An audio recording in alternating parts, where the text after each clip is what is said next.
This person said, how can I counter lies and destructive critique in myself? I battle this all the time. Yeah, that is such a good question. I think this is something that a lot of people can relate to. Oh yeah, I was like, yeah, September, please tell me how I can do that. Yes. Yeah.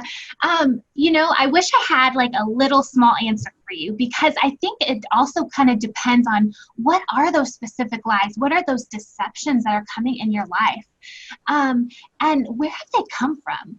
And so thinking about like, where are the origins of those? Maybe specifically, if it's about body or body image, have there been specific things in your life that have influenced those beliefs and those thoughts? And also just being aware of, in your daily life, when you encounter things that support that lie, that deception, what do you do with it? Do you take it in and say that supports it, that gives evidence to my lies and my deception, so I need to believe it? Or are you able to say, no, that doesn't have to follow in with that lie and that deception that I know is there? And so it's very important to identify what are those negative thoughts, the lies, the deceptive thoughts that are in there, and being able to recognize, okay, when I have these negative thoughts, these lies in my mind, how do they then influence my emotions? Because most of the time, if they influence kind of your feeling about maybe your body or your ability, then your emotions may be shame, sadness, fear, loneliness. And then that goes back into kind of creating this cycle of negative thoughts. And so really needing to take a step back and focus when things happen about, okay, what are some things that I know have happened that counteract these negative beliefs, these lies that I have?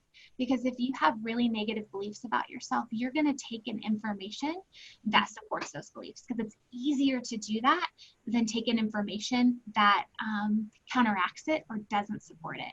And so really being aware of those thoughts. And so kind of in conclusion, I know that was kind of a lot, but just really understanding where have these come from? What am I doing, or how am I taking in the information to support those negative thoughts?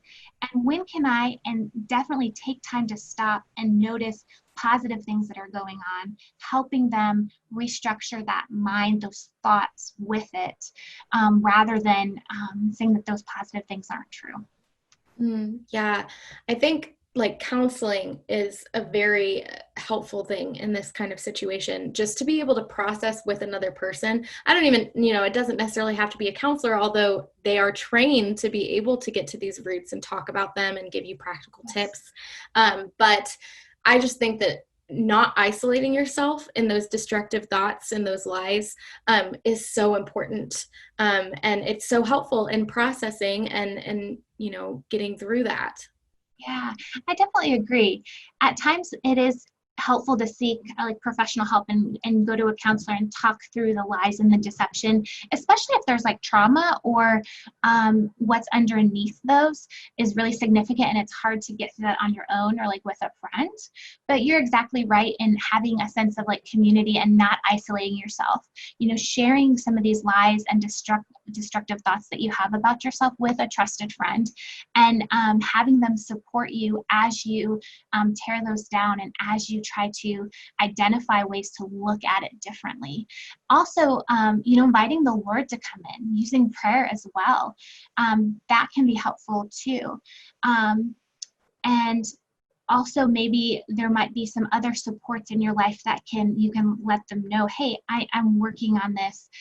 If you see any positive things or things that you admire about me or things like that, please let me know, because I want to be able to use those to structure my positive thoughts.